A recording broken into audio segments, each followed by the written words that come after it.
everyone. Our greatest desire is that this podcast would make you more excited about studying the Bible. So we encourage all to come to their own conclusions based on a personal study of God's Word regarding the subjects being discussed. The views expressed by the guests on this podcast do not necessarily reflect those of our sponsors or who they represent. If you enjoy the show, please leave us a review or share it with your friends. Now, here's the show. What will, in a sense, decide the issue for them is what happens to Job, how Job responds to it. That is, in a sense, the answer for both the Ben Elohim and, of course, potentially Job as well. Who caused this? Who's responsible? If it's our Creator, then we have a really bad God.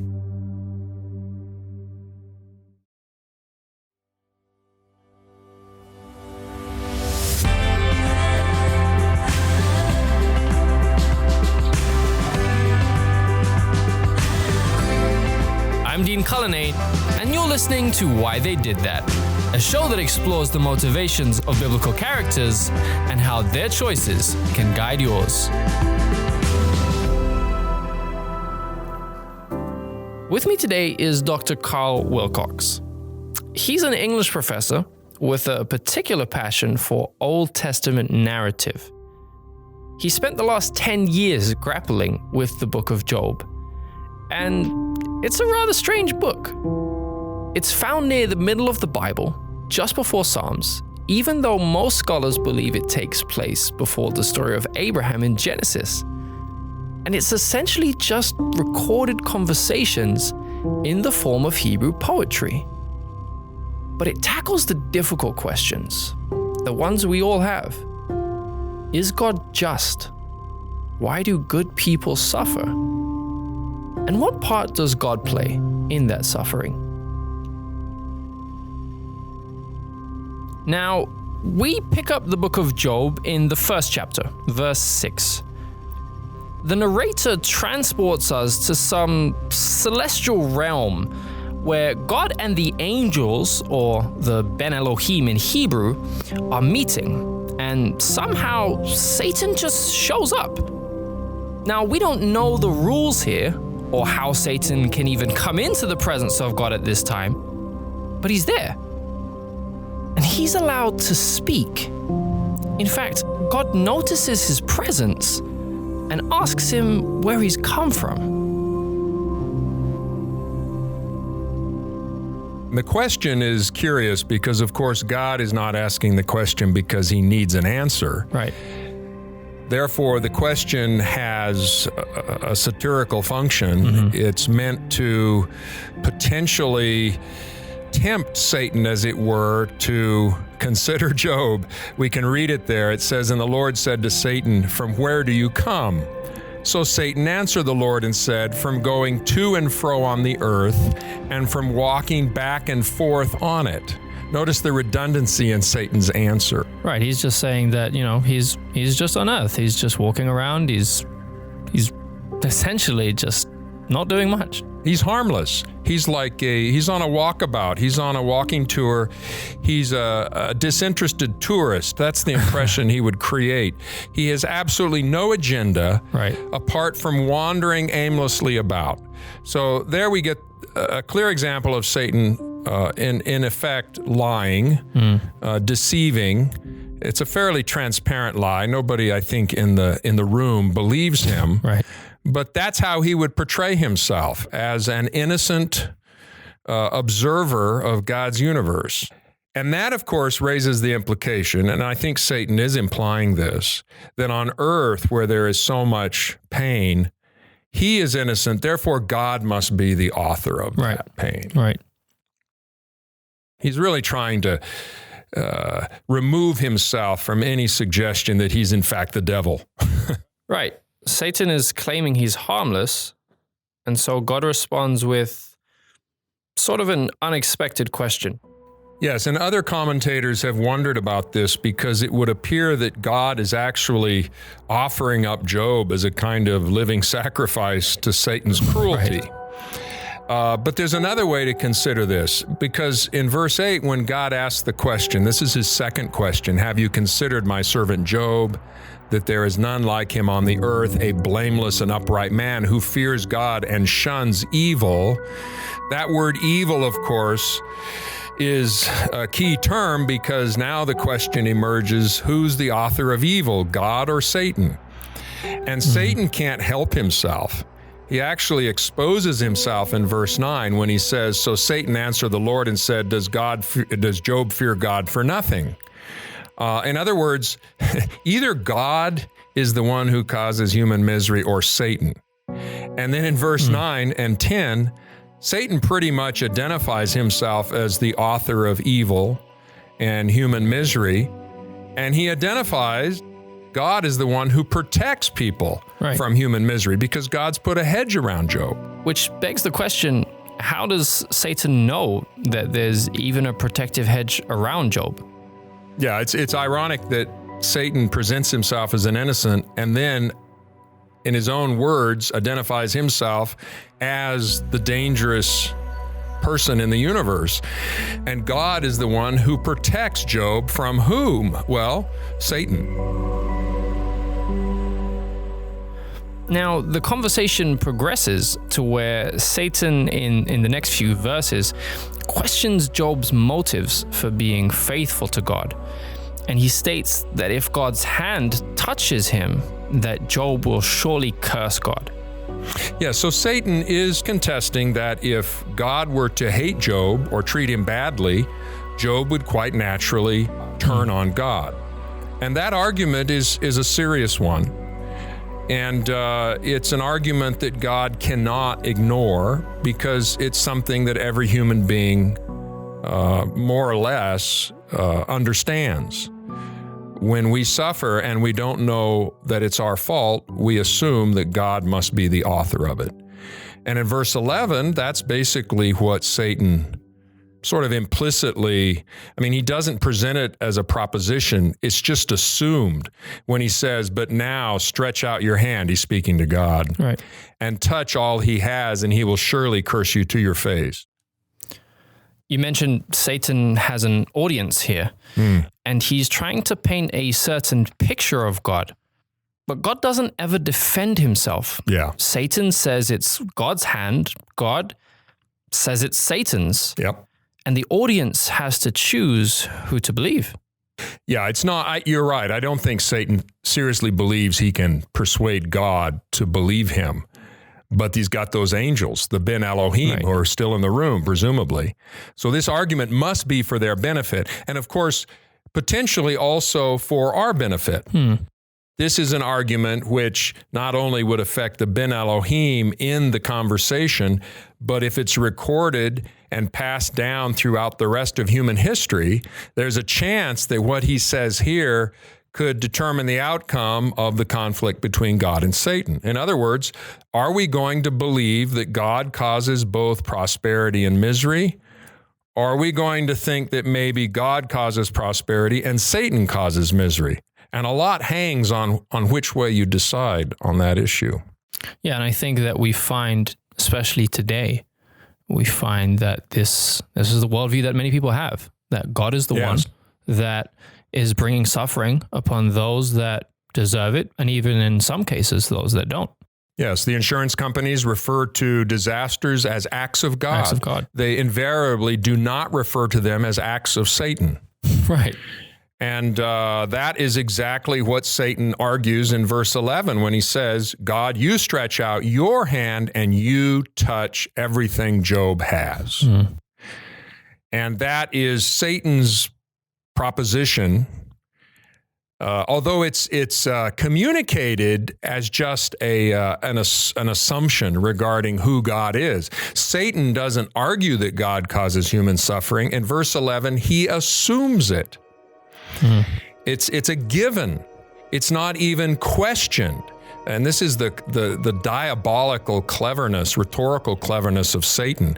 He doesn't say, by the way, God, we all know you're the author of pain and suffering. Had he done that, the Ben Elohim would say, wait a minute, is that true? Right. Instead, he just offers it as a given. As if it's true. As an axiom, yes. Okay, Lord, you touch him, and then we'll see if he still loves you and won't curse you to your face. I listened to an interview by Stephen Fry, the British author and TV personality, where he was being interviewed on an Irish TV station about, what would he say? He's a very vocal atheist. What would he say if he, after life passes him by, and if he wakes up and there is a God, what would he say to that God? And here's some of his words. He would say, this is his theodicy. Bone cancer in children? What's that about? How dare you? How dare you create a world where there is such misery that is not our fault? Yeah. It's not right. It's utterly, utterly evil. Why should I respect a capricious, mean-minded, stupid God who creates a world that is so full of injustice and pain? That's what I'd say. And of course, he's describing Satan. But he believes it's God. He hasn't read the book of Job. Clearly. At least not carefully. And of course, we can't dodge the question. What he's really saying is, well, yeah, we can blame it on Satan, but then Mr. Fry might well say, but who created Satan? Right. And that reaches a level of comprehension that I don't think we can, as Christians, as believers, I don't think we can really sort that out. We have some analogies. I mean, we don't necessarily prosecute the parents of mass murderers for the murders that their children conducted. I mean, that's an analogy. But in a sense, he's oversimplifying the problem. He's making a narrative that isn't really a biblical narrative at all. It's an easy narrative to fall into because, yes, there does seem to be a capricious, diabolical being in the universe who does this to us. But the question is, which being is it? Because there are two in Scripture. There's the Creator God, and then there's this fallen devil or angel named Satan. And frankly, Satan would have us believe that God is the author of all human misery and that he is simply wandering about observing God wreak mayhem on his own creation, as Fry perfectly described it. He has, in a sense, he's articulating what Satan is arguing for in this prologue to Job. Okay, that makes sense, but why doesn't God just defend himself against these accusations then? God never has to defend himself, because if he did, he wouldn't be God. And Satan, of course, does have to defend himself and attempt to persuade people of things that aren't true. Because God is all truth, all he has to do is exist. The problem from our point of view is that we're deceived and we're vulnerable to Satan's suggestions. And that puts God in a difficult position. God should not have to stoop in order to persuade us to not believe Satan. And in a sense, he doesn't really engage in debate with the devil. But he does, I think, in his sovereign power, arrange history in ways that human beings can begin to question Satan's assumptions. And so in 12, God isn't necessarily saying, Satan, you're wrong, I'm right. He's just saying, this is the divine assumption. Right. And the Ben Elohim, who are of course still in the room, they can at that point make a decision. Will we believe another angel, or will we follow the given or the belief here or the truth of God himself? We don't know where their minds are at. Right. But what will, in a sense, decide the issue for them is what happens to Job, how Job responds to it. That is, in a sense, the answer for both the Ben Elohim and, of course, potentially Job as well. Who caused this? Who's responsible? If it's our Creator, then we have a really bad God. So this audience, the Ben Elohim, they are us. Yes, in a sense, they're not fallen like we are. See, we have a bias towards Satan's remarks. I mean, this bias can be observed in all of us. When anything bad happens, we almost instantly assume that God is doing it to us. Even if we're Christians and believe in Satan, we tend to assume that we've offended God and he's punishing us, that the suffering we're going through, if we can't come up with a cause, then we sort of just piously utter a few platitudes. But down deep, we struggle with this contradiction between a God of love and our own human experience. Namely, if God loves me so much, why is my life so difficult so much of the time? And that's not easy to resolve. In fact, most of us just avoid that contradiction and maintain a kind of a status quo in the sense that we bury the contradiction as deep as we can. Mm-hmm. Job can't do that. Right. He's just suffering too much. The contradiction is right in his face. And it forces him to ask the question, God, why is this happening to me? I'm not even guilty. Yeah, and this is the question that many people have today. Oh, yeah. Why do good people suffer? I remember reading in a book once, said something like, good people don't suffer because no one is intrinsically good according to the Bible. In fact, only one person was ever truly good, and that's Jesus, and he volunteered for suffering. Yes, it is interesting that God himself in the prologue here to Job identifies Job as blameless. This is chapter 1, verse 8. Right. There is none like him on the earth, a blameless and upright man, who fears God and shuns evil. That does not mean that Job was sinless. Right. Or that he did not have a fallen nature, or he wasn't, as it were, prone to error. But what it does mean is that Job had such a character that whenever he was confronted with evil, he turned from it instead of embracing it. He was blameless in the sense that he was committing no known violation of God's will. So you said blameless. Is that what the word perfect there is? Yes, in the King James Version or the Authorized Version, we get the word perfect in the translation. Perhaps a better translation, and we find this in some of the newer translations, is the word blameless. The problem, I think, with the word perfect is that it implies a state of absolute perfection or stasis, such that I've arrived and there's nothing more I can learn. Right. And that runs counter to the whole of Scripture, where even Moses, Abraham, Daniel, to some extent, they're on a learning curve. Right. They don't possess the mind of God in the sense that they can't be taught anything new. But even Satan seems to agree that Job is blameless. Yes, he does. He doesn't bring an accusation because he can't. So when God says Job is blameless, it means he's blameless. But we shouldn't assume then that Job is Jesus or an unfallen angel or anything like that. He certainly doesn't perceive himself in that way. So God essentially allows Satan. We see at the end of that verse 12, as soon as the Lord kind of puts it back into Satan's hands, no pun intended, Satan leaves. Yeah, that is amusing, isn't it? And it's a very concrete statement. Both of them refer to the hand. Right. And this reference to the hand, I think we should concentrate on, because this is the picture of God actually touching a person. And according to Satan, when God touches a person, they writhe in pain. And then, as we already pointed out, God then turns that around and says, Satan, I'm going to allow Job to be in your power. Only do not lay a hand on his person. In other words, the implication here being that if Satan's hand touches a human being, they writhe in agony. So in a sense, that's the great debate in the universe. In terms of human misery, who's the author, God or Satan?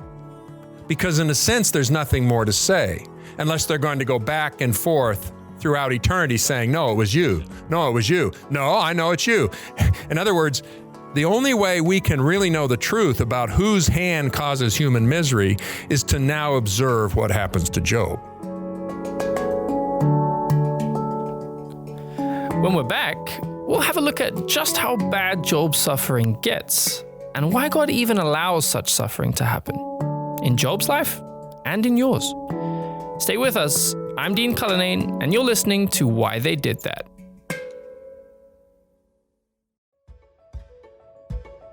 we'd just like to say a quick thanks to one of our sponsors, Weimar Institute. Nestled in the beautiful mountains of Northern California, Weimar is an educational institution offering degrees in business, theology, nursing, natural science, and more. For information on what Weimar could offer you, check out their website at weimar.edu.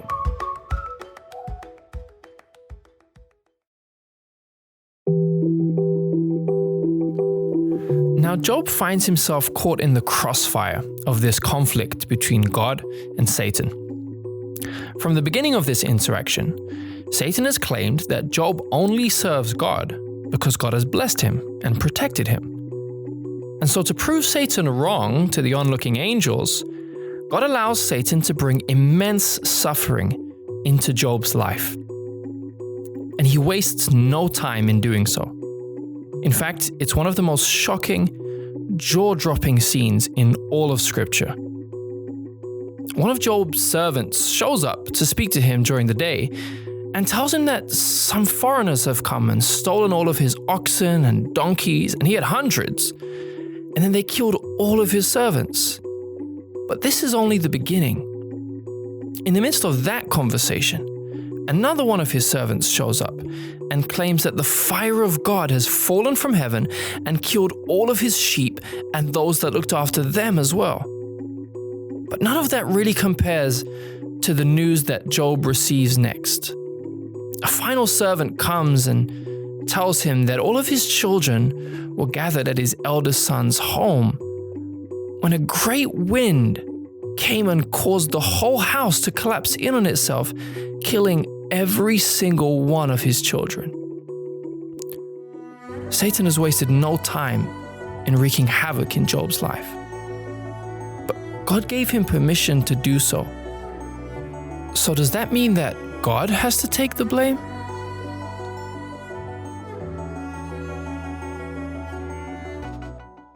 I don't think God has to take blame for Job's suffering.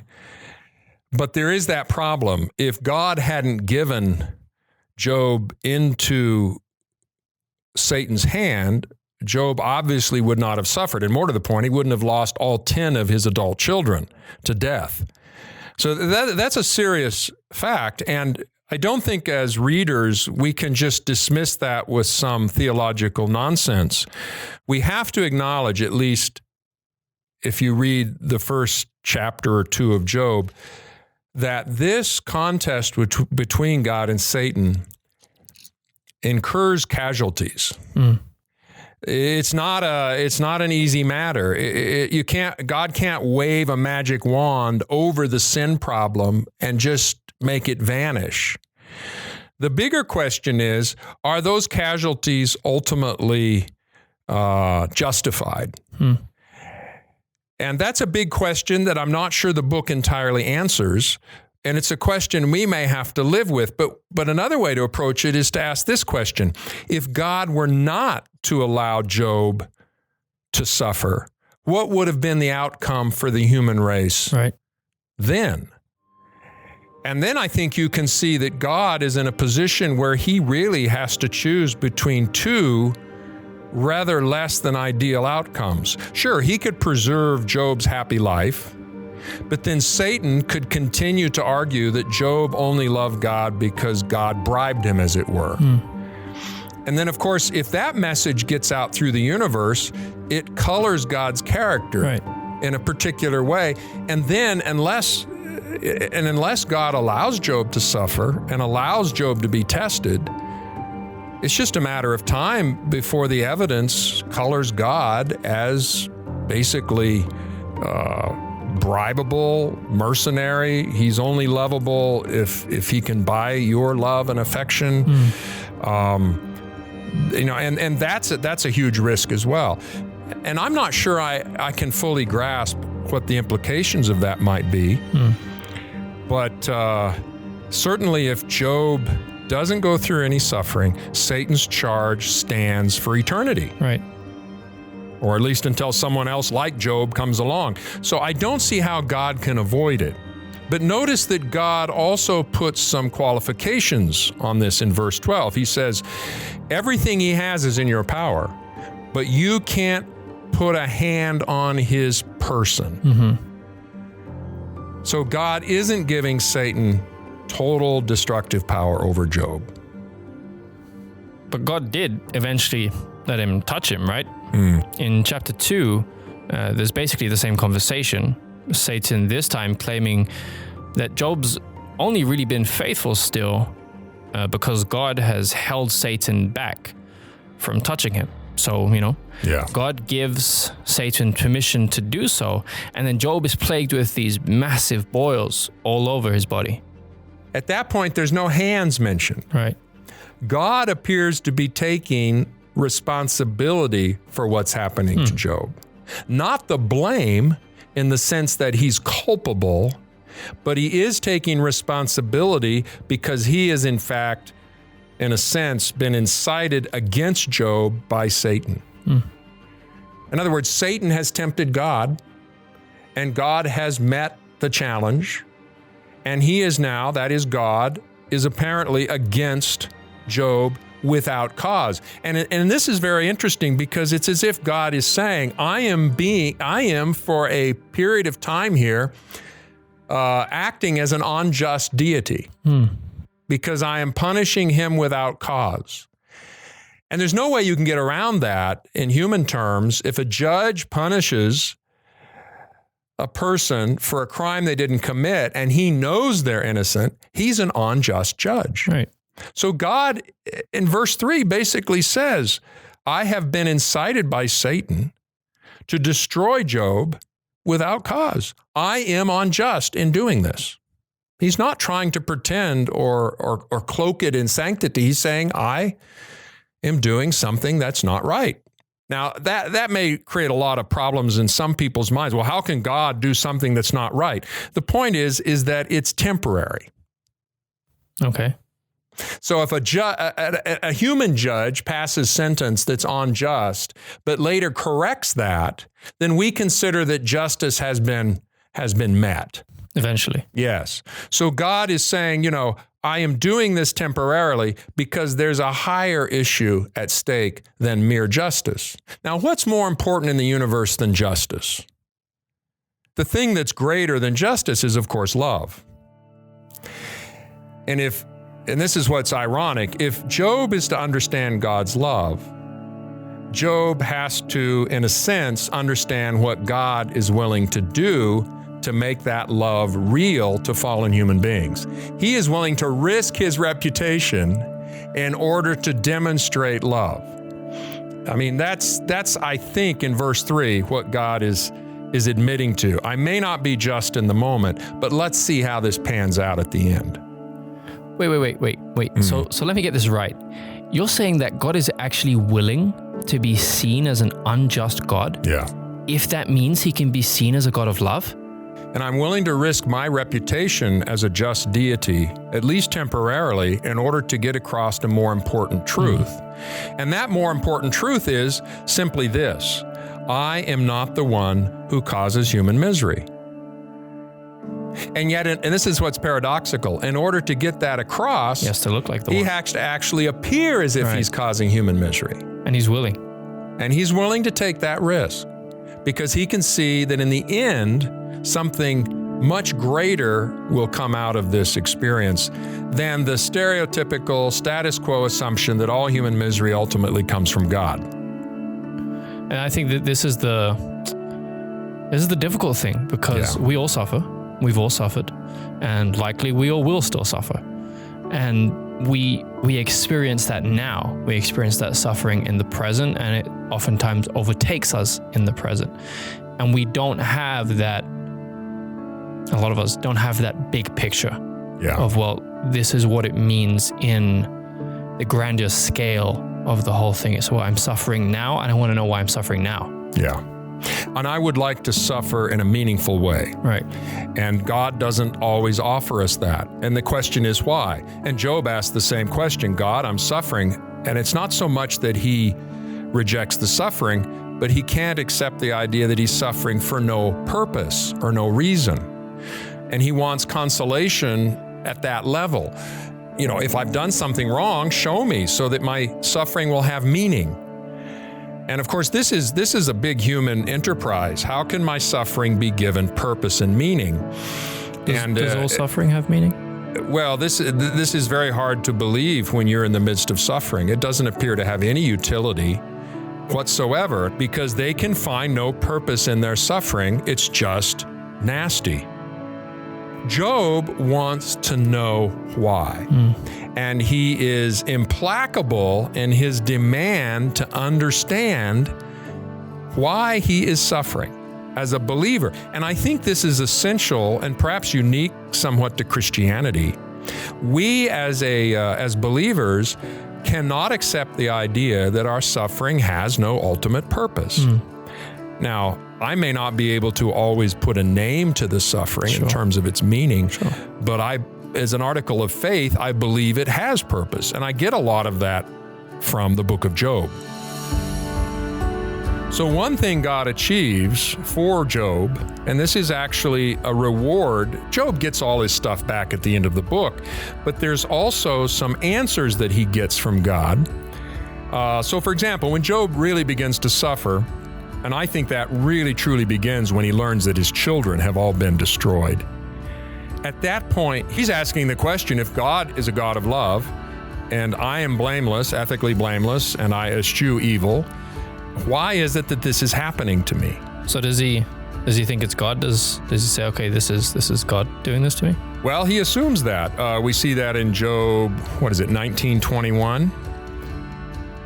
This is the assumption that Job has. It's the assumption that his friends have. Every human being in this book assumes that when Job suffers, God is actually doing it. In other words, they believe what Satan says in the prologue. Job 19:21, Job says to his friends, have pity on me, O you my friends, for the hand of God has struck me.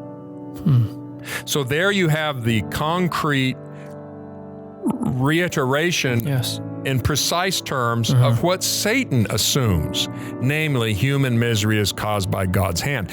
So I think we can infer that Job actually serves a God who he believes rewards the righteous and punishes the wicked. This is fascinating. Job actually believes that God is the one punishing him, that it's the hand of God that touched me. Yet if we look a few verses down, he says, I know my Redeemer lives. I mean, exactly. How does that work? And the question is, why would he want to be with a God that's punished him? Who at this point apparently is a contradiction, right? Who loves human beings, loves them so much that he tortures them. And I can only infer that Job, in fact, because he's a faithful man, believes that there is an explanation. He just doesn't have it yet. He doesn't know it. But he will have it when he gets to heaven, as it were. So this is essential to the Christian profession. We don't have all the answers, but we believe that the answers are there. It's just a matter of when God decides to reveal them to us. So this is what makes Job, as it were, a exemplar of faith. He could have easily fallen into despair and decided that simply God doesn't have an answer, there are no answers, God is fickle, God is a contradiction, but he doesn't. It's amazing. Faith here is not who is the most heroic. Faith is who is the most human, who's willing to express what they feel in the sense of, I'm really wishing I wasn't born. That's not a heroic posture. It's not. That's the posture of someone who's losing their grip, in a sense. And when Jesus said, Father, may this cup pass from me, that's a very human moment as well. Why have you forsaken me? He's living in complete, total faith in God, and yet at the same time, as a human, he's in pain. And that comes out, if possible. Nevertheless, thy will be done. That's the beautiful pattern. Job is suffering. He wishes he was never born. Nevertheless, God, I'm going to trust you. So this is an interesting example of what happens to believers when they become Christians, they have a faith, and then because of circumstances in life, often misfortune. They discover that their belief in God is no longer working. What do they do at that point? Unfortunately, many people just leave God. Yeah. Job doesn't. He hangs in there. Even though he doesn't understand it. Even though he has every reason to just throw it over. Unlike Stephen Fry, whom you quoted earlier, he does not do that. He insists, because I think as a believer, he knows that if there's no answer in God, there's no answer at all. And you can be angry at God, but that still doesn't give you an answer.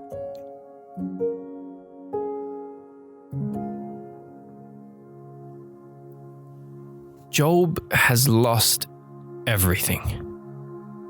And he gets to the point where he even says things like, I wish I wasn't born, curse the day of my birth.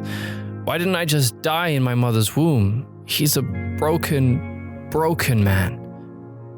But these statements do not mean that he has lost his faith. They don't mean that he's given up on God. Now, I think it's important to ask yourself the question, when did I ask, or when did I wish that I wasn't born? We normally associate this with people who are clinically depressed, but I think that's a mistake. And I don't think it's right to medicalize this kind of experience. This is a spiritual experience. When Job wishes he hadn't been born, it's because his life has become unbearable. I think of myself. My father died when I was 15. At the time, I met that misfortune with faith. But that was only because I didn't really understand what was happening to me or what the long-term effects would be. And this is very characteristic of human experience. Something bad will happen, and in the moment we have the adrenaline or the backbone or the faith, as it were, to sail right through it. But when the friends stop visiting, when no one's bringing you meals, when the funeral is over, the memorial service is over, and life just comes back and you're a teenage kid and you don't have a dad and you got to make your own way, then other things start to happen. And you don't understand them. You just think it's your problem. Why am I not getting good grades anymore? Why do I feel like just hiding away from other people? Why do I not think I'll live past age 40? All these things happen to you, and they're not your fault. You didn't do anything to deserve them. And then you ask these metaphysical questions. Not only why was I born, but why did my dad die? And I can remember claiming a promise in the Bible that says God will be a father to the fatherless. Yeah. I claimed that promise as a college student, but the suffering did not go away. None of the pain left. But I kept claiming it. Now at age 57, I look back and I realize, yes, I believe God was my father, but it wasn't as easy as it would have been if my dad had lived. Right. In other words, there's no magic dust. I think when I get to heaven, I'll see things I can't see now in terms of God rescuing me. But at this point, I'm still going by faith. I don't wish that I hadn't been born, but there were times in my 20s and even 30s where I wondered what the point was, given the amount of suffering. And of course, I've suffered very little relative to people who are currently living in Syria or in another trouble spot. Their level of suffering is so far beyond anything we know in the developed world in most cases. How do they manage that? Yeah. And of course, it comes down to this basic chapter 3 message. You can reach the point as a human being where you wish you had never been brought into existence. And Christianity is designed to take those times seriously. It's tragic what's happening to Job, but Job will not let the tragedy define his life in terms of his eternal destiny. But in the moment, he's experiencing tragedy in a very concrete way. And he's got this hope, but in the moment, he is really, in some ways, his experience is very much like that of all humanity. He's every man. Anyone who's suffered is Job at this point. And Job is them.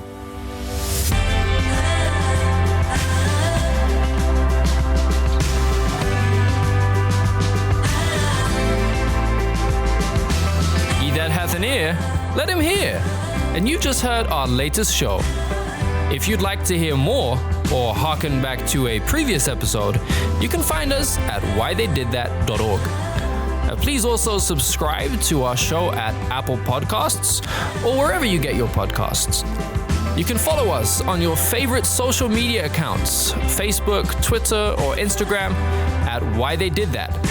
And this show was produced and edited by Christian Freed. Finally, we want to thank Weimar Institute, the media department, and especially Teresa Costello for help making this possible. Once again, I'm Dean Cullinane, and you're listening to Why They Did That.